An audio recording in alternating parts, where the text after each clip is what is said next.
स्वागतम, स्वागतम, सुस्वागतम. नमस्कार श्रोतेहो, राजश्री अँड कुणाल टॉक्स या मराठी युट्यूब चॅनलमध्ये मी कुणाल आपलं मनापासून सहर्ष स्वागत करतो.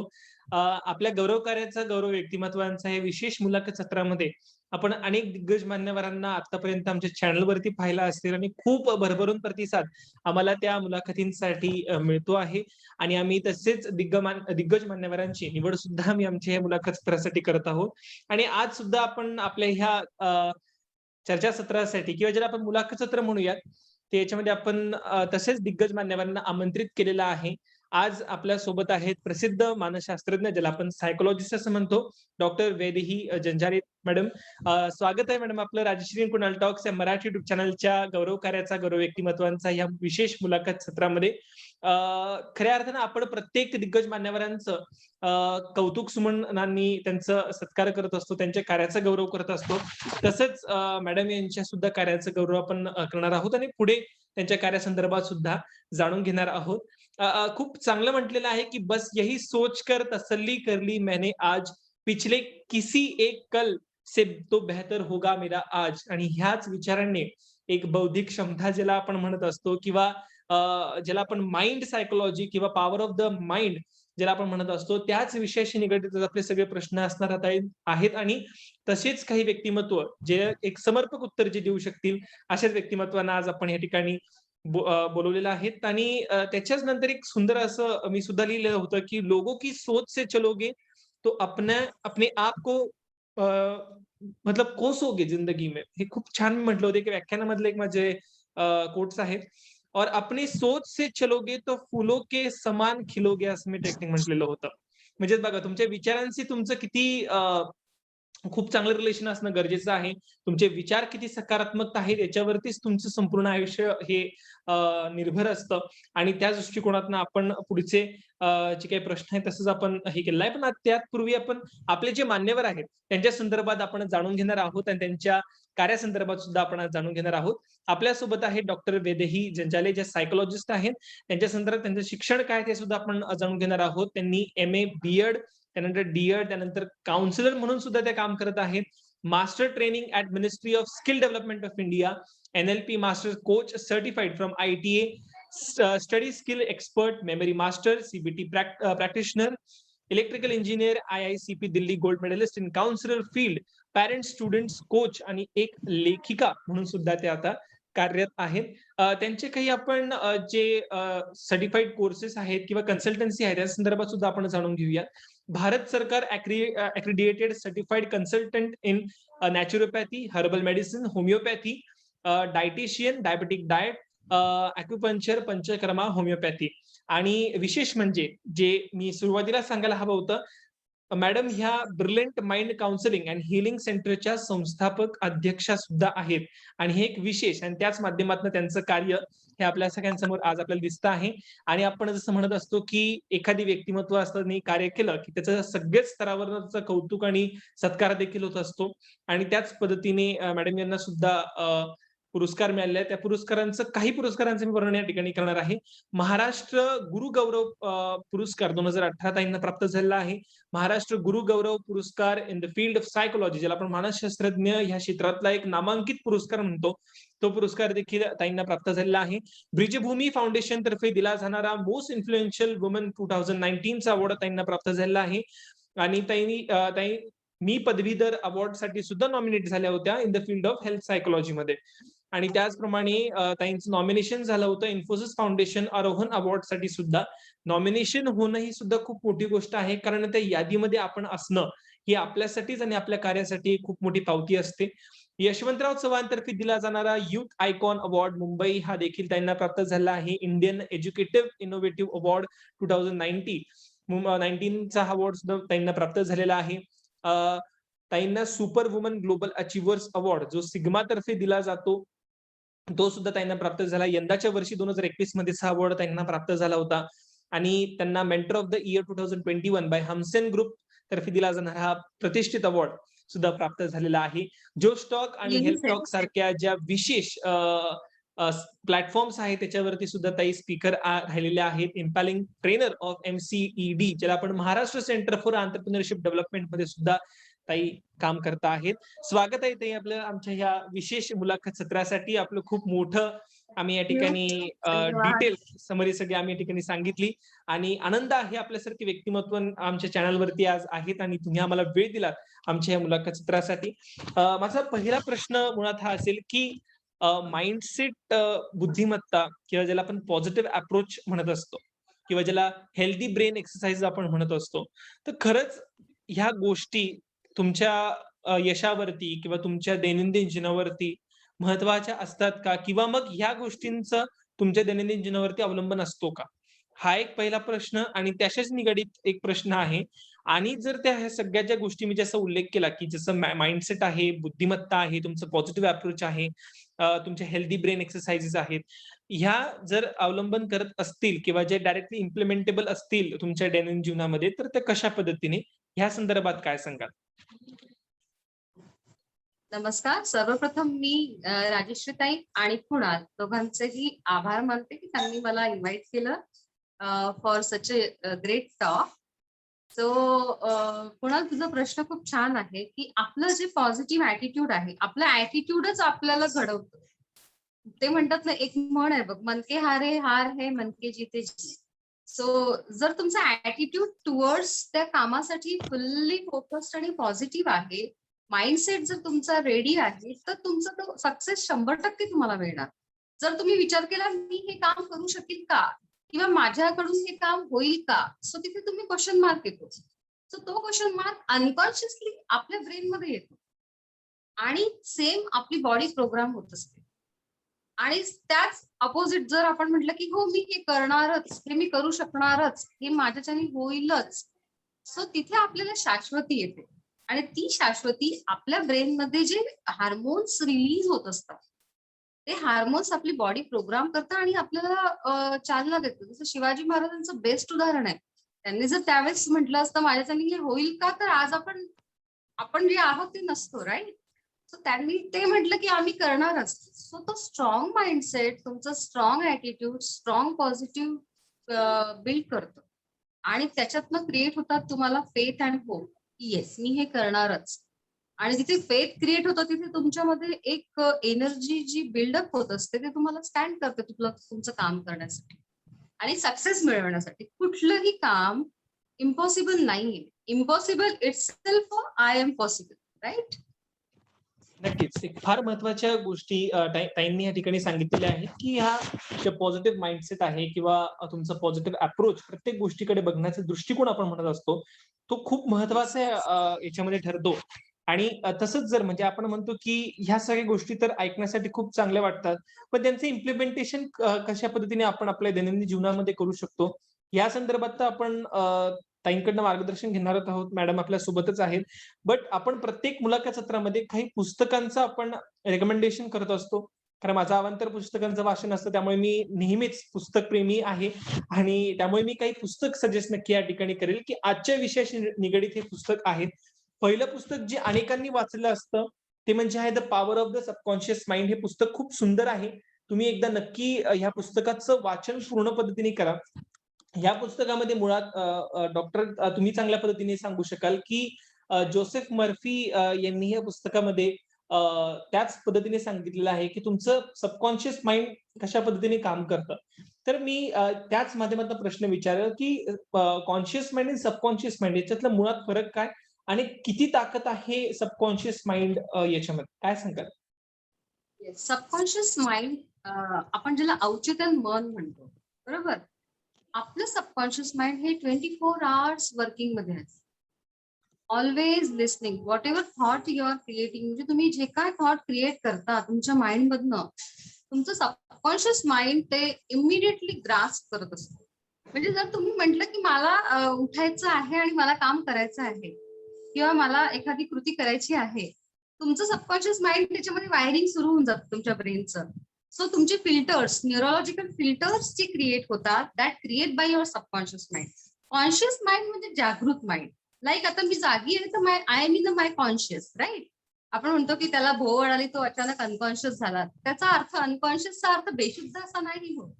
तो त्याच्या त्या अवस्थेत गेला आहे जिथे तो कॉन्शियस नाहीये, म्हणजे जागरूक अवस्थेत नाहीये. सो जेव्हा आपण झोपतो आपल्याला वाटतं की we are sleeping, but are unconscious mind म्हणजे आपलं अवचेतन मन सतत कार्यरत आहे.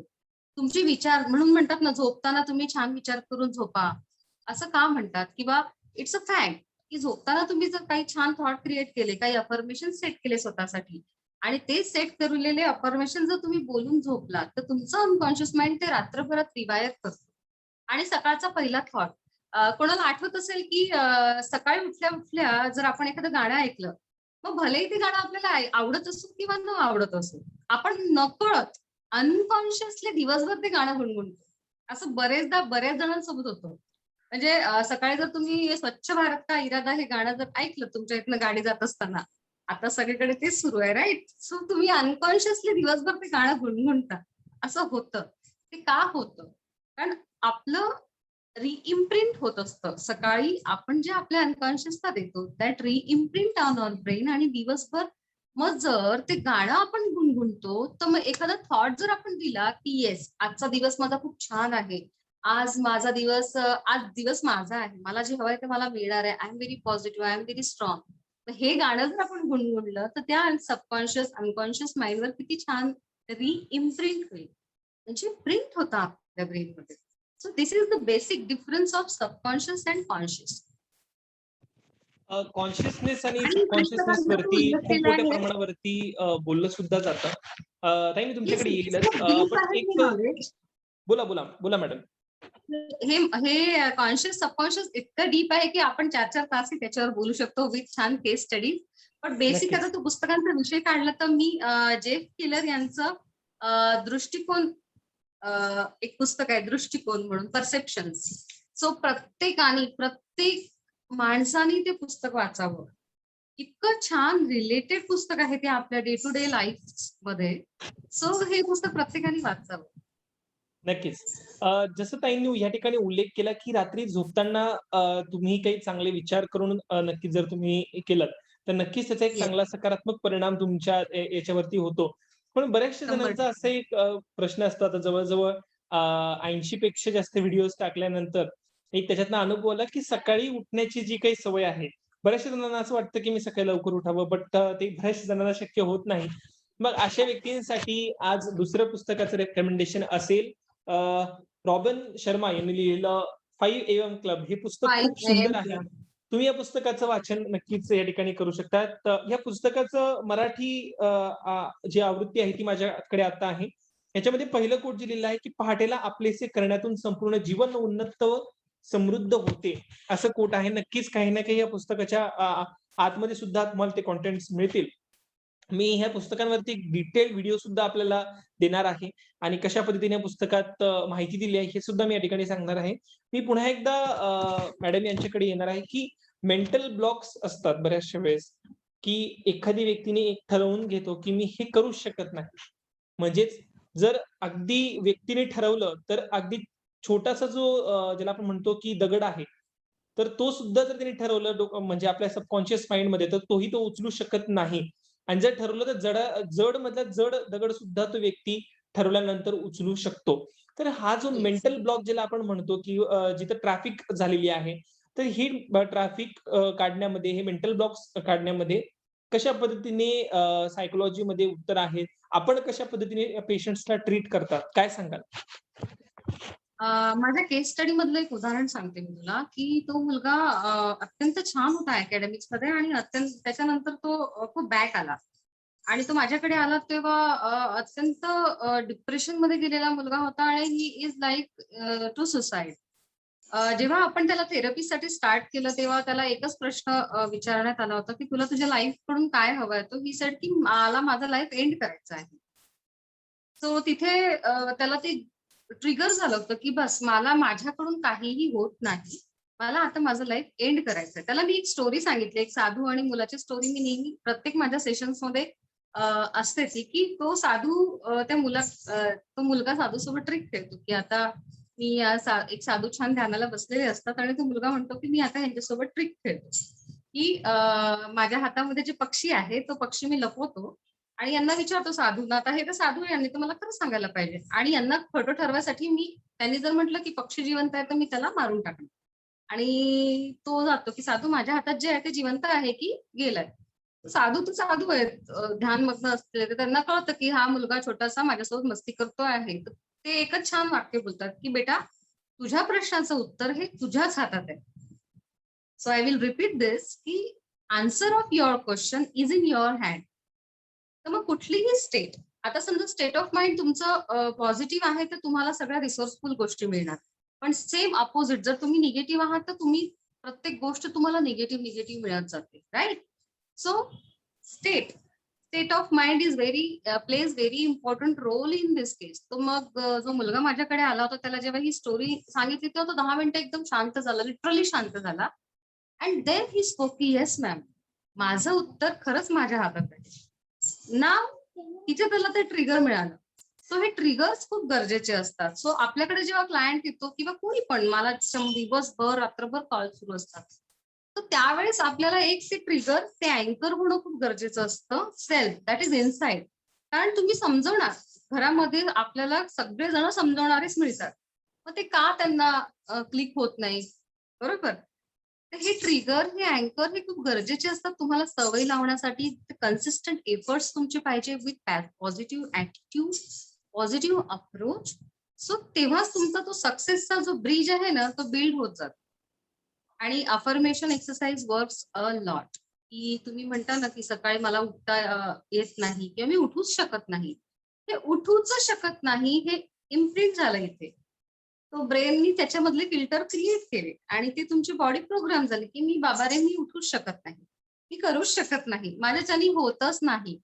तो हे नाही नाही नाही नाही हे ह्यांनी ऐकलं, सबकॉन्शियसने प्रिंट केलं आणि तुम्ही प्रोग्राम झाला. So instead of that focus on positive thing की हा मी उठू शकतो, काही एवढी मोठी गोष्ट नाही, राईट? सो अशा प्रकारे या गोष्टी वर्कआउट होतात आपल्या ब्रेनमध्ये. म्हणजे छोटे छोटे मूव्ह काम करतात आपल्या बॉडी. नक्कीच. पण याच्यामध्ये अजून एक आपलं हे चर्चासत्र आहे त्यामुळे अनेक गोष्टी सुद्धा आपण या ठिकाणी मांडूयात. जसं मॅडम यांनी सांगितलं, की ते अफर्मेशन्स फार महत्त्वाचे आहेत, की आपण ठरवलं, की फक्त मी उठू शकतो असं जरी केलं. पण आपण जर प्रॅक्टिकली याचा जर विचार केला, तर आपण असंही करू शकतो, की आज मी 6 वाजता उठेल, उद्या 5:50 10-10 मिनिटं अगोदर उठत गेलो. म्हणजे जो आपला एम येस, आहे, येस. की 5:30ला उठलंच पाहिजे. तर त्यापेक्षा मग आपण अर्धा तास पहिले आपण जर तसं प्रॅक्टिस सुरू जर केली, म्हणजेच काय होईल, की आपला आळस सुद्धा त्या ठिकाणी कमी होत जाईल आणि उत्साह सुद्धा जनरेट होऊ शकेल. आणि तसंच काही माझ्या मताने 5 एम-एम क्लबमध्ये सुद्धा सांगण्यात आलेलं आहे. या पुस्तकामध्ये एक महत्त्वाचा फॉर्म्युला आहे, त्याच्याबद्दल थोडक्यात सांगतो. 20-20-20 चा फॉर्म्युला याच्यामध्ये देण्यात आलेला आहे. म्हणजे तुमचे सकाळी उठल्यानंतर 5 वाजताचा ब्रह्ममुहूर्त सांगण्यात आलेला आहे. त्यानंतर मग पुढचा 1 तास म्हणजे 1 तास म्हणजे 60 मिनिटं, 60 मिनिटांना 20-20 मिनिटांचे 3 सत्रांमध्ये डिव्हाईड करण्यात आलेलं आहे. याची सविस्तर माहिती मी तुम्हाला नंतर देईन. पण ह्या पुस्तकामध्ये ही माहिती तुम्ही नक्की वाचा. तुम्ही स्टोअर्सला जाऊन हे पुस्तक विकत घेऊन याच्यामधले ते 20-20-20 फॉर्म्युला काय आहे त्या संदर्भात सुद्धा माहिती घेऊ शकतात. मी पुढच्या प्रश्नाकडे येईल मॅडम, की जसं विद्यार्थ्यांसाठी आज आपण पाहतोय, की तणाव हा खूप एक मोठं आपण ऐकत आहोत न्यूजच्या माध्यमातनं, सोशल मीडियाच्या माध्यमातनं आणि तणावमुक्ती संदर्भात सुद्धा खूप ठिकाणी सांगण्यात येतं. बऱ्याचशा व्यक्तींकडनं सांगण्यात येतं. तर मुळात हा तणाव आज आपल्याला लहान वयापासून ते मोठ्या वयोगटापर्यंत सर्वच याच्यामध्ये दिसतोय. तर मग हे स्ट्रेस, डिप्रेशन हे एक्झॅक्टली मुळात कधी आलं? म्हणजे आजपासून 5 ते 10 पूर्वी बऱ्याचशा व्यक्तींना हे माहिती नव्हतं स्ट्रेस, डिप्रेशन. माहिती पण आता हे जास्त खूप ऐकायला यायला लागलेलं आहे. मुळात लॉकडाऊनच्या काळामध्ये तर हे खूपच जाणवायला लागलेलं आहे. तर तणावमुक्तीसाठी कशी जीवनशैली अवलंबली गेली पाहिजे? आपल्या याच्यामध्ये काय मत आणि आपल्याकडे जर असं एखादी केस स्टडी आपण जर सांगितलं, तर त्याचा एक जास्त इफेक्ट होऊ शकेल. काय सांगाल? येस, तणाव हे सगळं म्हणजे जेव्हापासून माणसाची उत्पत्ती झाली हा प्रकार आहे. फक्त तो एक्सपोज एवढा झाला नव्हता, राईट? ते म्हणतात ना, जेवढं आपण प्रगत सायंटिफिकली होऊ तेवढे अजून प्रॉब्लेम्स त्याच्यासोबत येणार आहेत. तर आता आपण हा खूप मोठा विषय आहे. हा एवढा शॉर्टमध्ये होणार नाही. तर आपण स्पेसिफिकली मुलांचा तणाव जो आता तो विषय काढला आणि हा अत्यंत आता काळाची गरज आहे. म्हणजे छोटे मुलं, माझ्याकडे 5 वर्षाचे पॅरेंट्स आले, 5 वर्षाच्या मुलाला घेऊन त्याचे पेरेंट्स आले आणि तो म्हटलं, की "बापरे! मम्मी वैतागलो आहे. मला एवढं डिप्रेशन आहे." 5 वर्षाचा मुलगा डिप्रेशन हा वर्ड यूज करतो. आय वॉज लाइक शॉक, की आणि असं काय कारण झालं? तर त्याचे आई-बाबा. सो मुलांच्या तणावाखाली बरेचदा सिच्युएशन डिपेंड असते. Parenting parenting plays a very vital role. Parenting टिप्ससाठी आपण नक्की एक व्हिडिओ बनवूया Kunal. I insist as a parenting coach की पॅरेंट्स, स्पेशली पॅरेंट्सला आपल्याला गरज आहे आता टिप्स देण्याची, काउन्सिलिंगची. सो तणाव, स्ट्रेस. तो व्हॉट इज स्ट्रेस? तो this is unwanted resource, unwanted emotions जे आपल्याला नको आहे. तर तणाव हा कसा क्रिएट होतो? तर तुम्हाला एखादी गोष्ट आवडत नाहीये हे माझ्या ब्रेननी जेव्हा ऍक्सेप्ट केलं, तेव्हा माझं ब्रेन परसिव्ह करायला सुरुवात होतं की नो, मला हे नको आहे, मला हे आवडत नाहीये, राईट? तर तिथनं सुरुवात होते ती तुमच्या तणावांना, निगेटिव्ह थॉट्सला.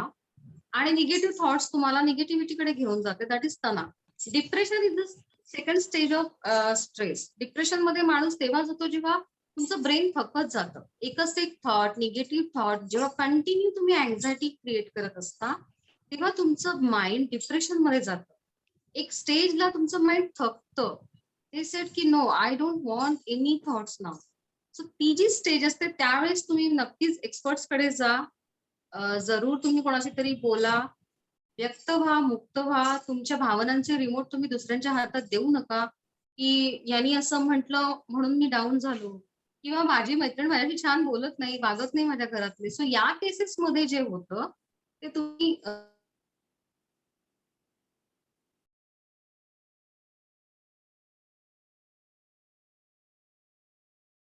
तर मॅडम यांनी खूप समर्पक उत्तर या ठिकाणी दिलं की कशा पद्धतीने स्ट्रेस वरती आपण मॅनेज करू शकतो. याच्यावरती एक वेगळं सेशन माझ्या मताने आपण मॅडम याच्यामध्ये घेऊयात.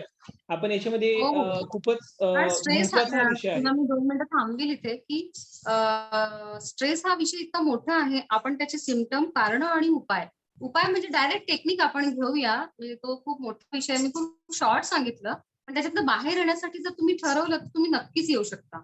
म्हणजे आज तुम्ही मेडिकेशनवर जे जाताय, ते तुमचं मेडिकेशनवर जाणं नक्की, नक्की, नक्की वाचेल. जर तुम्ही छोट्या-छोट्या टिप्स आपण ज्या देऊ त्या एक्सेप्ट केल्या किंवा त्या आत्मसात करायला आणि त्याच्यावर इम्प्लिमेंटेशन सुरू केलं, तर तुम्ही नक्कीच स्ट्रेस आणि डिप्रेशन मधनं बाहेर येता. 100% येता. नक्कीच. आणि त्यामुळे याच्यावरती एक विशेष सत्र सुद्धा आपण या ठिकाणी ठेवणार आहोत. अ, हो, हो. याच्यामध्ये दुसरा पार्ट सुद्धा आपला येणार आहे श्रोते हो. आपण आता जवळ-जवळ आपल्याकडे 15 मिनिटांचा कालावधी आहे आणि याच्यामध्ये एक महत्त्वाचा विषय मी कव्हर करणार आहे, जो आपल्या श्रोत्यांची डिमांड होती. तो आपण ह्या मुलाखत सत्रामध्ये कव्हर करणार आहोत, की how to control your mind and emotions. हा खूपच डिटेल्डमध्ये सांगायचा हा विषय होता. त्यामुळे माझ्या मते 15 मिनिटात मॅडम आपण हा विषय कव्हर करू शकू. अ, श्रोतेहो, भगवद्गीतेमध्ये आपण जर पाहिलं असेल, की मी भगवद्गीतेला कायमच एक प्राधान्य देत असतो. मग याच्यामध्ये कुठेही आपण रिलिजन किंवा ज्याला आपण म्हणतो ते कुठेही मध्ये नाही येता फक्त ज्ञानला सर्वोत्तम आपण जर मानलं, तर प्रत्येकाची चॉईस असते. त्या चॉईसनुसार ते प्रेफर करू शकतात. मग तो कोणताही धर्मग्रंथ असेल. पण त्यातल्या त्यात भगवद्गीतामधनं मला आवडलं आणि त्या माध्यमातूनच मी आपल्या या ठिकाणी सांगत आहे. तर भगवद्गीतामध्ये अध्याय 3 श्लोक क्रमांक 36 मध्ये अर्जुनाचा प्रश्न आहे. तो प्रश्न काय आहे तो सुद्धा आपल्याला महत्वाचा आहे, की बऱ्याचशा वेळेस आपल्याला असं वाटतं, की how to control the mind and emotions. हे फार महत्वाचं आहे, की मी माझ्या मला हे करायचं नाहीये, हे काम वाईट काम मला करायचं नाहीये. पण तरी माझ्या नकळत ते हातून घडून जात आहे. तर याला कारण काय? कोणती ती शक्ती आहे जी मला ते काम करण्यास प्रवृत्त करत आहे? तर या संदर्भात अर्जुनाचा प्रश्न कसा आहे, जो सर्वसामान्यांचा प्रश्न असतो. तसाच प्रश्न काय आहे, की "अथ केन प्रयुक्तो पापम चरति पुरुषः." याचा अर्थ काय आहे, की "ये कौन व्यक्ती मुझसे पाप करा रहा है?" आणि ते त्या ठिकाणी कृष्णाला विचारतायत, की असा कोणताही व्यक्ती आहे, अशी कोणती शक्ती आहे, की जो माझ्याकडनं ही वाईट काम करून घेतोय, पाप करून घेतोय. आणि त्यानंतर पुढे ते विचारतायत, की "अनच्छिपी वार्ष्ण्ये बलादिव नियोजितः." म्हणजेच मेरी इच्छा ही नहीं है. माझी अजिबात इच्छा नसताना सुद्धा माझ्याकडनं बलपूर्वक म्हणजेच काय, की खूप मोठी शक्ती वापरून माझ्याकडनं ते कार्य करून घेतलं जात आहे. तर श्रीकृष्णाचं याला समर्पक उत्तर देत आहेत, की "आवृत्त ज्ञान मेतेन ज्ञानिनो नित्य वैरिणा." खूप छान सांगितले बघा. आवृत्त ज्ञान मेतेन म्हणजेच आपके सारे ज्ञान को कव्हर कर दिया है.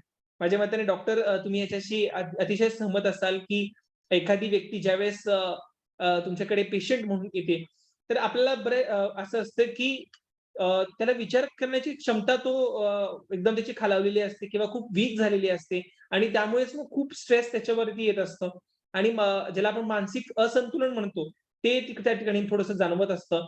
तर श्रीकृष्ण खूप चांगलं सांगतायत. मी तुमच्याकडेच पुढे येणार आहे, की आवृत्त ज्ञान में ना आपके सारे ज्ञान को कवर कर दिया है और ज्ञानी नो नित्य वैरिणा ज्ञानी व्यक्ती का शत्रू है. आणि त्यानंतर पुढे अंतिम याच्यामध्ये सांगतायत, की काम रूपेण कौंतेय दुष्पुरेण आनंदीच म्हणजे काम के रूप में आती है न बुझने वाली आग. म्हणजे ज्याला आपण म्हणतो, की तुमच्या सबकॉन्शियस माइंडमध्ये किंवा जी कॉन्शियस माइंड संदर्भात मॅडमनी सांगितलं, तर त्याच्यावरती एक कव्हर येऊन जातं. ते कव्हर कशाचं आहे, तर पुढे खूप महत्त्वाचं सांगतायत, की Shrikrishna says lust is very dangerous which distracts you from your goal statement. Lust तिला आपण वासना म्हणत असतो. एखाद्या गोष्टीची तीव्र इच्छा, पण मग ती गोष्ट जर वाईट असेल, तर मग ती तुमच्यावरती कव्हर सारखं काम करते.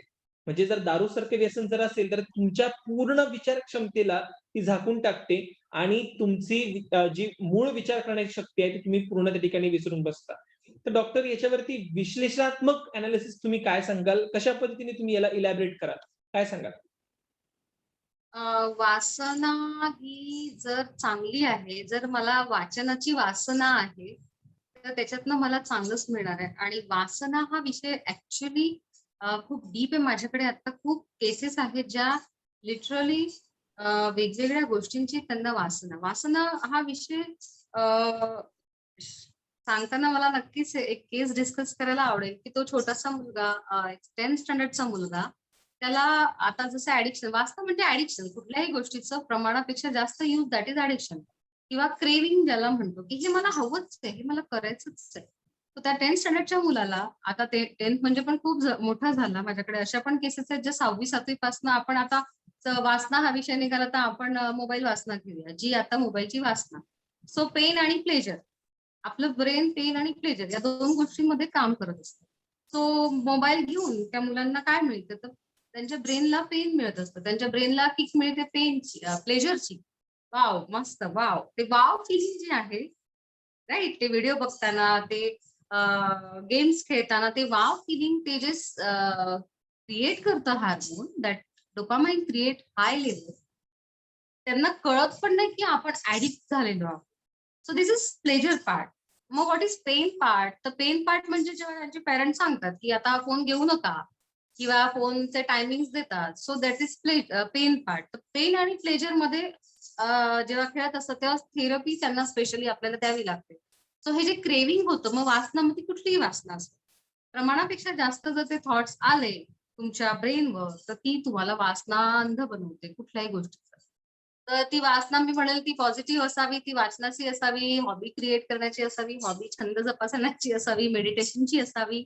तो ते तुम्हाला नक्कीच खूप छान सक्सेस पाथकडे नेईल. पण तीच वासना अपोझिट जर असेल खूप खूप उदाहरण आहेत माझ्याकडे क्रेव्हिंगचे, वासनेचे ज्याच्यावर आपण छान बोलू शकतो. अजून जास्त डीप बोलू. आपल्याला वेळ नाही पण आपण नक्कीच बोलू याच्यावर. नक्कीच. त्यामुळे खूप चांगलं उदाहरण मॅडम यांनी या ठिकाणी दिलंत, की ते विद्यार्थ्या संदर्भात, की कोणत्याही गोष्टीचा अतिरेक जर झाला, तर ते ॲडिक्शन म्हणून होऊ शकतं. आणि जर त्याचा अतिरेक जरी होत असेल आणि तो वाईट परिणाम जर देत असेल, तर ते सगळ्यात डेंजरस ॲडिक्शन मी म्हणेल. ती डेंजरस लस्ट असू शकते. बट जर एखाद्या गोष्टीचा अतिरेक झाला, म्हणजे तुम्ही म्हणाल जसं वाचनाचा आहे किंवा मग सत्संगाचा आहे किंवा मग तुमचं जे ध्येयपूर्तीसाठी बघा, की anything yes, outside your yes. Goal statement is the last. This is very important. की तुमच्या ध्येयाच्या जो एक गोल बिंदू असतो, तुमच्या अवतीभोवती तो रेखला गेलेला असतो. त्याच्या बाहेरचं जे काही आहे ते सगळं तुमच्यासाठी लस्ट आहे, वासना आहे आणि मी म्हणेन that is dangerous addiction to you. आणि याला जर आपण जर इरॅडिकेट करू शकलो, पूर्णपणे आपल्या आयुष्यात त्याला कमी करू शकलो, तर द गोल स्टेटमेंट इज जे आपण ठरवलेलं आहे ते नक्कीच आपण प्राप्त करणार आहोत. आणि त्यामुळे पुढचं जे भगवान श्रीकृष्ण या ठिकाणी सांगतायत, की कोणत्या ह्या इंद्रिया आहेत, की where does the lust stage so I can kill it. हा अर्जुनाचा प्रश्न आहे कृष्णाला. तर भगवद्गीतेच्या अध्याय 3 मध्ये श्लोक क्रमांक 40 मध्ये श्रीकृष्ण सांगतायत, की इंद्रियाणी मनो बुद्धी रस्याधिष्ठान उच्यते. म्हणजेच काय, की इंद्रिया, मन, बुद्धी ह्या रहते हैं. म्हणजे हे जे लस्ट आहे ते आपल्या मनावरती, बुद्धीमध्ये हे वास करतात. आपल्याला ते विमोहित करत असतात. म्हणजेच बघा ना, की आपल्याकडे एखादी मोबाईल आहे आपल्या हँडसेटमध्ये, त्याच्यापेक्षा लांब आपण राहू शकत नाही. कारण त्याचं एक ॲडिक्शन आपल्या मनावरती आहे, की त्याच्यामध्येच कंटेंट आहे. मोबाईल मुळात जर तो बंद असेल, तो नुसता जर काही चालत नसेल, त्याच्यामध्ये काहीच नसेल, तर आपण त्याला कशाला हे करणार?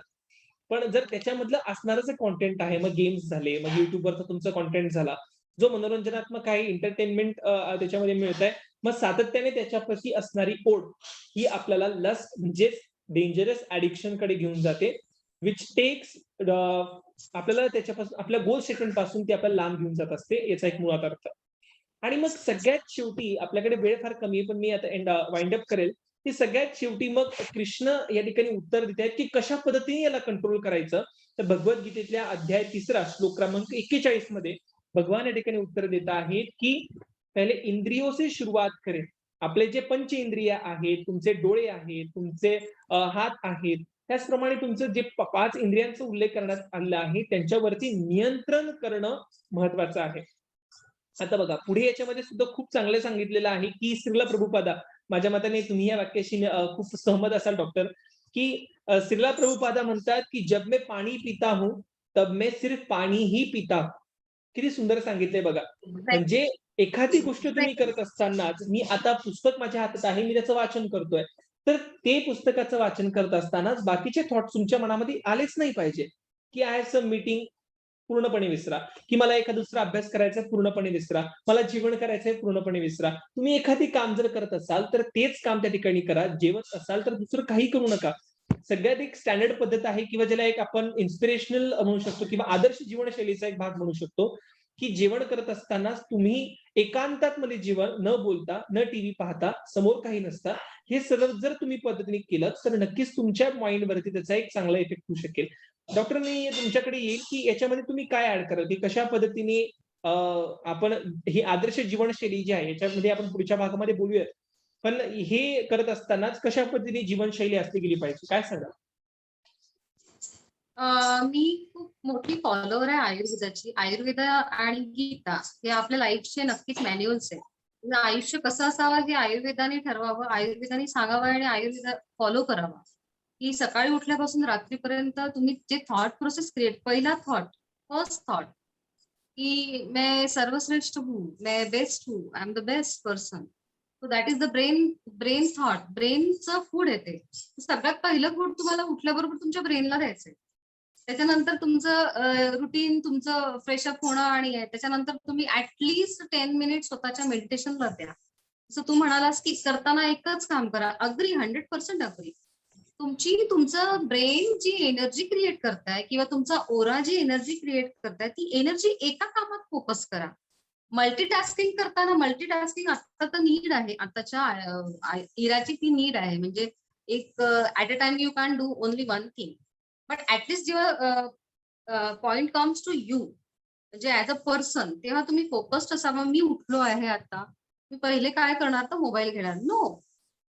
इथे मी थोडंसं सायंटिफिक बोलीन म्हणजे अध्यात्म आपण तू बोललाच आहेस तर मी सायंटिफिक बोलते. आपलं ब्रेन 3 गोष्टींवर काम करत असतं. Deletion, distortion and generalisation. तो सकाळी उठल्या उठल्या मोबाईल घेणे हे जनरलाइज झालेलं आहे आता, की मला मोबाईलच घ्यायचा आहे. तो हे ब्रेन आपल्याला इन्स्टिंक्ट देतं, मोबाईल घे, मोबाईल घे. वॉव! छान वाटतंय, मोबाईल घे. सो इथे आपल्याला 60-30-90 हा रूल नक्की आयुष्यात कामात येईल, की उठल्याबरोबर 60 मिनिट्स फोन घेऊ नका तुम्ही. अजिबात नाही. तो ठरवा त्या 60 मिनिटमध्ये मला काय करायचं आहे. म्हणजे मी आत्ता सायंटिफिक वेनी बोलते आहे. तुम्ही जर आज पूर्णपणे आयुर्वेद आपण लोकांना सांगू तर ते पटत नाही लोकांना किंवा रॅदर त्यांना ते पटवून घ्यायचं नसतं. आणि त्यांचं ब्रेन प्रोग्राम झालेलं आहे. राइट? सो या केसमध्ये 60-30-90 रूल प्रत्येकाने यूज करावा, की उठल्यावर 60 मिनिट नो मोबाईल, 30 मिनिट्स दुपारी मी कधीतरी ठरवावं, की मी या 30 मिनिटमध्ये मोबाईल वापरणारच नाही. Again before going to bed 90 minutes. 90 minutes आधी मोबाईल ठेवून मग झोपावं. सो तो जो पिरियड आहे तो तुमच्या स्वतःसाठी तुम्ही द्यायला हवा. सो तुम्हाला ब्रेनचं फूड म्हणजे create positive thoughts, create positive environment. आता आपण म्हणतो विचार करू नका. पण अरे कसा नका करू? अँक्झायटी येते, थॉट्स येत आहेत, तर ते कसे नाही करावे ह्याचे टेक्निक्स आहेत काही. ते मी डॉक्टर मी तुम्हाला तुला या ठिकाणी म्हणजे थांबवेल. आपले आपल्याकडे मुलाखतीचा वेळ या ठिकाणी संपलेला आहे. आपण हा जो विषय आहे, की आदर्श जीवनशैलीचं सायंटिफिकली कसं आपण हे केलं पाहिजे, याचा आपण पुढच्या भागामध्ये टेक्निक्स पाहूयात. नक्कीच श्रोते पुढचा भाग आपण पाहायला विसरू नका. आजचं जे आपलं मुलाखत सत्र होतं त्याच्यामध्ये आपण इन्व्हाईट केलेलं आहे प्रसिद्ध मानसशास्त्रज्ञ डॉक्टर वैदेही झंजालेताई. मॅडम आपल्यासोबत होत्या. त्यांनी अनेक गोष्टी आपल्यासोबत शेअर केल्या. पुढच्या भागामध्ये सुद्धा आपण अशाच नवनवीन गोष्टींसंदर्भात माहिती जाणून घेऊया. धन्यवाद डॉक्टर आपण वेळ दिलात आणि आमच्या श्रोत्यांसाठी आपण नवनवीन गोष्टी या ठिकाणी सांगितल्यात. मनापासून खूप खूप धन्यवाद. Thank you.